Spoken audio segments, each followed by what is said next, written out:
To quote a much more popular YouTuber with better audio quality than mine, it takes a real man to become best girl. Reborn to master the blade is the story of Inglis. Inglis? Yeah, Inglis.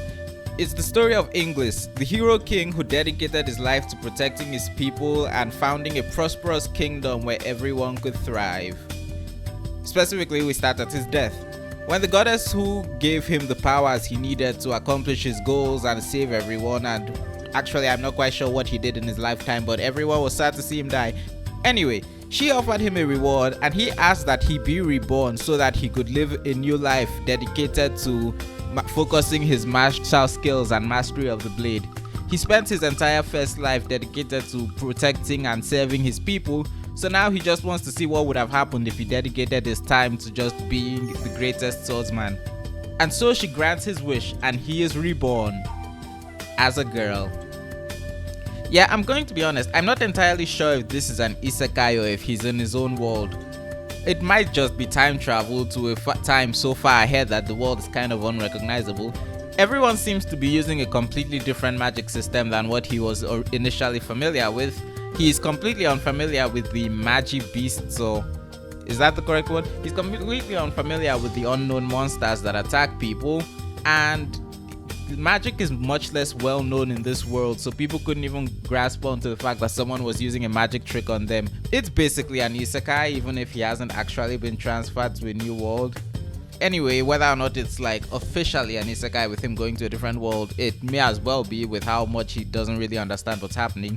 Though his world and wherever he wound up with both have magic and knights and all that, so it's not too distracting. If I'm perfectly honest, the premise is pretty funny, but it hasn't really been used really that meaningfully in the anime, any more than any other isekai protagonist being from another world is used that meaningfully. She's growing up, so it'll probably become more and more relevant when she reaches the age that she is in the OP. Oh yeah, even though Inglis spends the first episode between the ages of 0 and 5, one simply needs to watch the theme song to see that it is going to primarily follow her as a young woman. And there is going to be fan service and a primarily female cast. Yeah, I don't usually talk about the theme songs, but I feel the need to bring this up as it is an important part of my first impression. As for the cast, there are, I suppose, 2.5 notable members. There's Inglis herself, who is entertaining as a battle crazy girl who has the spirit of an old man that wants to see how good he could be as a fighter. It's not the most original premise. I don't think it's even the most original premise to be seen in a young girl, but it is entertaining for what it is. Like scenes where she gets really excited at the idea of being fighting monsters, or when you see things like her true reasons for doing things and it's like 80% so she can get into a fight. Then there's Raphael, her cousin. He is, well, I suppose I can't really think of anything else to describe him as besides the generic main character. He's heroic, apparently pretty OP, and is probably going to play the role as the person who has to do all the actual heroic stuff so Inglis can pay attention to just, becoming a much better fighter.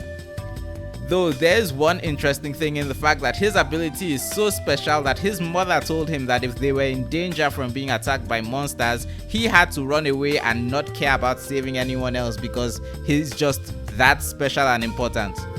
Of course, being the nominal hero of the story, he chose instead to stay and fight, but honestly, I don't quite know what the story plans to do with him. He's not in the OP, like I said, it's pretty much all girls, so I don't even know if he's gonna be in the story for very long or if he's just gonna go off to fight a war while Inglis stays back.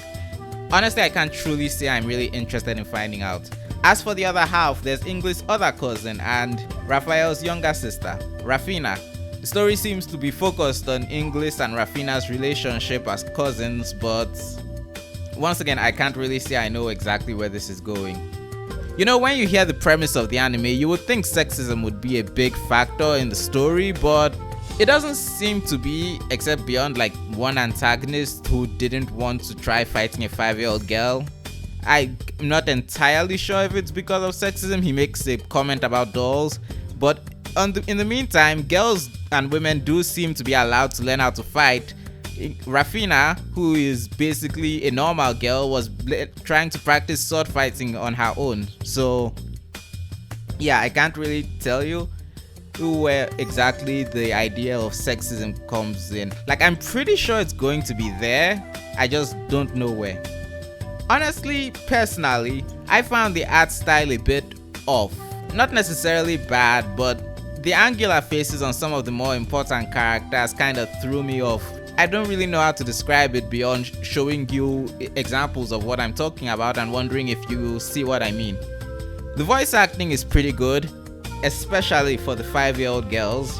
All in all, I wouldn't say the anime is unentertaining. It has its moments. Like I said, Inglis's true intentions for trying to defend everyone's honor is actually pretty funny and revealing of character. But as it is, I wouldn't say it's really done much to distinguish itself from other kind of isekai of its kind. We'll see how it goes as time goes on. But if you do enjoy isekai, gender bender stories, or want to see this little gremlin cause chaos as she tries to learn to be a better fighter while everyone thinks she's just a 5-year-old girl, well, I'm guessing she's gonna age up by the next episode. She does need to reach the age she's in the opening. Either way, if you enjoy any of what I've described so far, then I guess this is the anime for you.